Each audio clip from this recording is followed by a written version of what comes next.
안녕하세요. 코인 100%입니다. 비트코인이 10만 달러에서 멈춰 있습니다. 시장이 얼어붙었죠. 하지만 글로벌 매크로 전문가 라울 팔은 이게 실패가 아니라 계산된 구조적 멈춤이라고 해요. 라울 팔이 누구냐고요? 골드만삭스 출신으로 리얼 비전을 창업한 매크로 투자 전문가입니다. 2020년부터 비트코인 100만 달러를 예측한 사람이죠. 전 세계 헤지펀드들이 그의 분석을 구독합니다. 데이터가 충격적이에요. 작년 11월 7일부터 비트코인 62%, 이더리움 74%, 솔라나 74%, 수위는 235% 올랐습니다. 지금이 바로 그 11월 7일이라는 거예요. 더 놀라운 사실이 있어요. 글로벌 유동성이 모든 가격 움직임의 90%를 결정한다는 겁니다. 그런데 지금 그 유동성이 인위적으로 차단됐어요. 재무부가 현금 9,400억 달러를 쌓아두고 연준은 양적 긴축을 계속했습니다. 이 이중 긴축이 시장을 질식시켰죠. 하지만 라울팔은 이게 폭발 직전의 마지막 단계라고 합니다. 오늘은 바나나존이 뭔지, 유동성이 어떻게 90%를 지배하는지, 그리고 왜 11월이 매년 폭발의 시작점인지 분석해 드릴게요. 라울 팔은 골드만삭스에서 36세 최연소 매니저가 된 전설적인 트레이더예요. 2005년 리얼비전이라는 금융 리서치 회사를 만들었죠. 조지 소로스, 레이 달리오 같은 거물들을 인터뷰하고 매크로 분석을 제공합니다. 2020년 3월 비트코인이 3,800달러일 때 전 재산을 투자했다고 공개했어요. 그리고 100만 달러 예측을 내놨죠. 많은 사람이 비웃었지만 그는 확신했습니다. 바나나존이라는 용어를 만들었어요. 바나나 모양처럼 가격 차트가 급격히 휘어지면서 올라가는 구간입니다. 선형이 아니라 지수적으로 상승하는 거죠. 2020년 10월부터 2021년 4월이 대표적인 바나나존이었어요. 비트코인이 6개월 만에 만에서 6만 4천으로 6배 올랐습니다. 사람들이 너무 조급해한대요. 바나나존이 당장 와야 하고 자기 코인에서 일어나야 한다고 생각한다는 거예요. 하지만 바나나존은 특정 조건이 맞아떨어질 때만 나타납니다. 가장 중요한 건 글로벌 유동성이에요. 중앙은행들이 돈을 대량으로 풀 때 일어나는 현상이죠. 라울팔은 이번 바나나존이 지연됐을 뿐 취소되지 않았다고 강조합니다.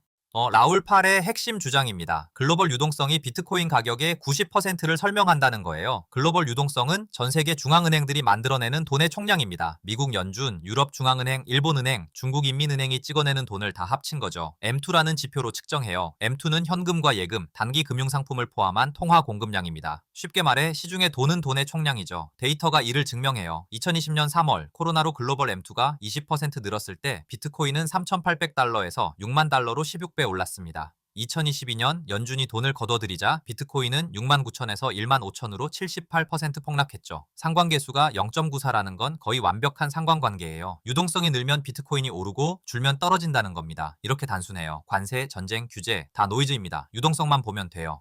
라울 팔이 제시한 데이터가 충격적이에요. 11월 7일이 매년 크립토 랠리의 시작점이었다는 겁니다. 작년 11월 7일부터 연말까지 비트코인 62%, 이더리움 74%, 솔라나 74%, 수위 235% 올랐어요. 그 전년도도 같았습니다. 비트코인 37%, 이더리움 40%, 솔라나 305%, 수위 128% 상승했어요. 왜 11월일까요? 연말 보너스 시즌이 시작되고 기관들이 내년 예산을 짜면서 자산 배분을 조정합니다. 세금 손실 매도도 10월에 끝나죠. 미국 추수감사절과 크리스마스 시즌도 영향을 줘요. 소비가 늘면서 경제에 활력이 생기고 위험자산 선호도가 올라갑니다. 지금이 11월 7일입니다. 역사가 반복된다면 연말까지 뭔가 큰일이 일어날 거예요. 패턴이 2년 연속 반복됐다면 우연이 아닙니다.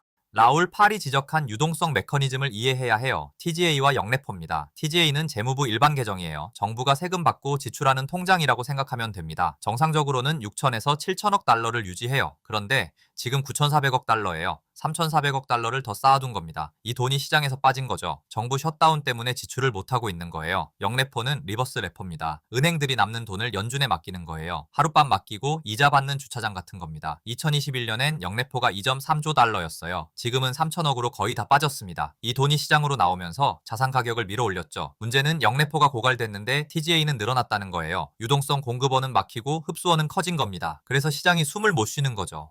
정부가 재개되면 엄청난 일이 벌어집니다. 라울팔이 계산한 수치가 놀라워요. 셧다운 동안 정부는 돈을 안 써요. 그래서 TGE에 현금이 쌓입니다. 지금 9,400억 달러나 쌓여 있어요. 정부가 재개되면 밀린 급여와 지출을 한꺼번에 해야 합니다. 약 2,500억 달러가 몇 주 안에 시장으로 쏟아져요. 이게 얼마나 큰 돈이냐면 한화로 325조 원입니다. 한국 국가 예산의 절반이 한 번에 풀리는 거예요. 이 유동성이 자산 시장으로 흘러 들어갑니다. 라울팔은 시장이 이를 미리 반영할 거라고 봅니다. 똑똑한 돈은 이미 알고 움직인다는 거예요. 실제로 비트코인 ETF에 11월 들어 일평균 5억 달러씩 유입되고 있어요.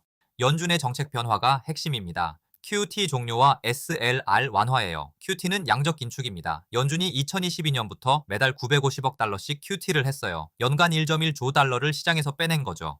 라울팔은 연준이 곧 QT를 끝내고 다시 QE를 시작할 거라고 봅니다. 은행 시스템에 준비금이 부족하거든요. 연준이 이미 신호를 보냈대요. 대차대조표를 다시 확대해야 한다고 말했습니다. SLR은 보충 레버리지 비율이에요. 은행이 레버리지를 얼마나 쓸 수 있는지 정하는 규칙입니다. 내년에 SLR이 완화된대요. 은행들이 더 많은 국채를 살 수 있고 더 많이 대출할 수 있게 됩니다. 2020년에도 SLR을 완화했었어요. 그때 은행들이 미친 듯이 대출했고 그 돈이 자산시장으로 흘러들어갔죠. 라울 팔은 이번이 더 클 수 있다고 봅니다. 은행들이 코로나 때보다 더 많은 자본을 갖고 있거든요.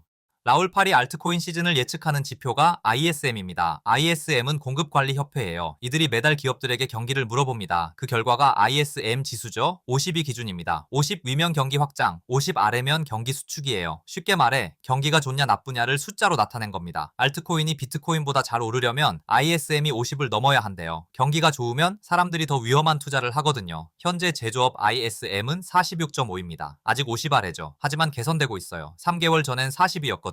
라울팔은 연말이나 내년 초에 50을 넘을 거라고 봅니다. 그때 진짜 알트 시즌이 시작된대요. 비트코인만 오르는 게 아니라 선별적으로 알트코인들이 폭발하는 거죠. 라울팔이 경고한 부분입니다. 너무 많은 코인이 있다는 거예요. 지금 코인이 몇 개인지 모르겠대요. 아마 100만 개쯤 될 거래요. 코인게코에 등록된 것만 15,000개가 넘습니다. 2017년엔 코인이 1000개였어요. 2021년엔 10,000개였죠. 지금은 100만 개입니다. 경쟁이 100배 치열해진 거예요. 유동성이 와도 모든 코인이 오르지는 않을 겁니다. 비트코인, 이더리움 같은 메이저가 먼저 오르고 나머지는 선별적으로 오를 거예요. 99%는 사라질 수 있대요. 닷컴 버블 때처럼요. 2000년에 수천 개 인터넷 기업이 있었지만 살아남은 건 몇 개뿐이었습니다. 라울팔의 조언은 명확해요. 검증된 프로젝트에 집중하래요. 시가총액 상위 50개 정도가 안전하다고 합니다. 무작정 저평가된 코인을 찾기보다는 이미 검증된 프로젝트에 투자하는 게 현명합니다.